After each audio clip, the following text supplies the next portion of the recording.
ನಮಸ್ಕಾರ friends, welcome back to our channel Smriti movie memories.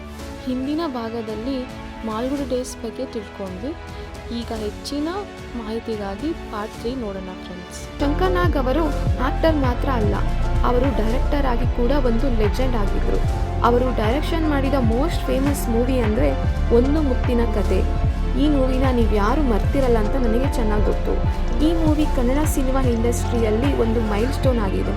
Story telling, cinematography, visuals ಎಲ್ಲ next level ಆಗಿತ್ತು. ಆ ಕಾಲಕ್ಕೆ ಇಂಥ ಮೂವಿ ಕನ್ನಡ ಇಂಡಸ್ಟ್ರಿಯಲ್ಲಿ ತುಂಬ ರೇರ್ ಆಗಿತ್ತು. ಶಂಕರ್ ನಾಗ್ ರಿಸ್ಕ್ ತೆಗೆದುಕೊಂಡು ಕ್ವಾಲಿಟಿ ಸಿನಿಮಾ ಮಾಡಲು ಟ್ರೈ ಮಾಡಿದ್ದರು. ಇದೇ ಅವರ ವಿಷನ್ ಆಗಿತ್ತು. ಈ ಸಿನಿಮಾ ಯಾರ್ಯಾರಿಗೆ ನೆನಪಿದೆ ಅಂತ ಕಮೆಂಟ್ ಮಾಡಿ ತಿಳಿಸಿ. ಶಂಕರ್ ನಾಗ್ ಅವರು ಸಿಂಪಲ್ ಮತ್ತು ಹಂಬಲ್ ಮತ್ತು ಫ್ರೆಂಡ್ಲಿ ಆಗಿದ್ದರು. ಫೇಮ್ ಇದ್ದರೂ ಆಟಿಟ್ಯೂಡ್ ಇರ್ತಿರಲಿಲ್ಲ, ವರ್ಕ್ ಪ್ಯಾಷನ್ ಮಾತ್ರ. ಅವರು ಯಾರನ್ನೂ ದೂರ ಇಡದೆ ಎಲ್ಲರ ಜೊತೆಗೆ ಸರಳವಾಗಿ ಬೆರೆತು ಹೋಗ್ತಿದ್ರು. ವಿಶೇಷವಾಗಿ ಬೆಂಗಳೂರಿನಲ್ಲಿ ಆಟೋ ಡ್ರೈವರ್ಸ್ ಜೊತೆ ಅವರು ಫ್ರೆಂಡ್ಲಿಯಾಗಿ ಮಾತಾಡ್ತಿದ್ರು ಅಂತ ಕೇಳಬರುತ್ತೆ.